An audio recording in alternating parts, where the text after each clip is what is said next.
एक बार हजरत ख्वाजा मोइनुद्दीन चिश्ती रहमतुल्लाह अलैहि इस्लाम का पैगाम फैलाने की नीयत से अपने कुछ मुरीदों के साथ अजमेर शरीफ के एक स्थान पर तशरीफ लाए।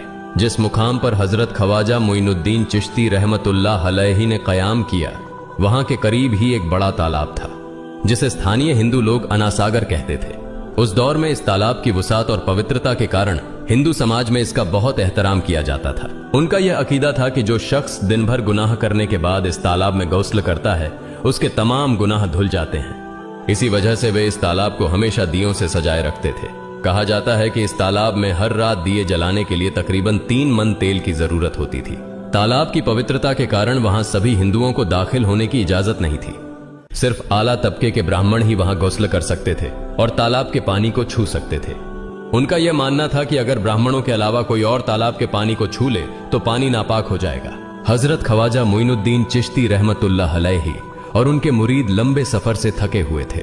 कुछ देर आराम फरमाने के बाद जब नमाज का वक्त हुआ तो ख्वाजा मोइनुद्दीन चिश्ती रहमतुल्लाह अलैहि ने हजरत बख्तियार काकी रहमतुल्लाह अलैहि को अजान देने का हुक्म दिया। हुक्म पाकर हजरत बख्तियार काकी रहमतुल्लाह अलैहि ने अजान देना शुरू किया। उस वक्त हिंदुस्तान में तौहीद का पैगाम और अजान के अल्फाज किसी ने नहीं सुने थे।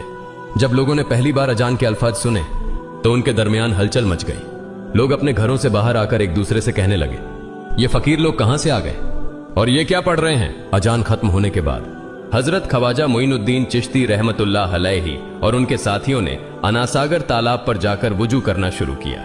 जब हिंदू पुजारियों ने देखा कि एक अजनबी दरवेश उनके मखसूस तालाब का इस्तेमाल कर रहा है तो उनके दिल में गुस्से की आग भड़क उठी। एक पुजारी बोला, यह दरवेश कहां से आ गया? बिना हमारी इजाजत के इसने हमारे पाक तालाब को हाथ लगा दिया। हम इस तालाब को कितना मुकद्दस मानते हैं और इन मुसाफिरों ने इसे नापाक कर दिया है।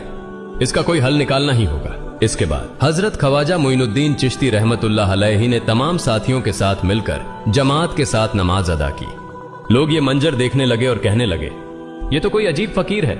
हमारे मंदिरों में सब देवी देवता मौजूद हैं और ये उनकी इबादत न करके किसी नए खुदा की इबादत कर रहा है। अगर मंदिर के बाहर भी कोई खुदा है तो उसे भी मंदिर में रखा जाना चाहिए ताकि लोग उसकी भी पूजा कर सकें।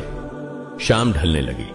शाम होते ही राजा पृथ्वीराज के ऊंटों के चरवाहे अपने ऊंट लेकर उस जगह पहुंचे। इत्तेफाक से हजरत ख्वाजा मोइनुद्दीन चिश्ती रहमतुल्लाह अलैहि उसी जगह पर तशरीफ फरमा थे जहां आमतौर पर राजा के ऊंट आराम किया करते थे। चरवाहों ने देखा कि एक दरवेश का काफिला उनके मुकाम पर आकर बैठा है। उन्होंने हजरत ख्वाजा मोइनुद्दीन चिश्ती रहमतुल्लाह अलैहि और उनके साथियों से कहा, अरे फकीर बाबा, आप कहां से तशरीफ लाए हैं और यहां आकर बैठ गए? क्या आपको मालूम नहीं कि यहां रोजाना राजा पृथ्वीराज के ऊंट आराम फरमाते हैं? राजा के ऊंट यहां आराम करते हैं। ये जानते हुए भी आपने यहां बैठने की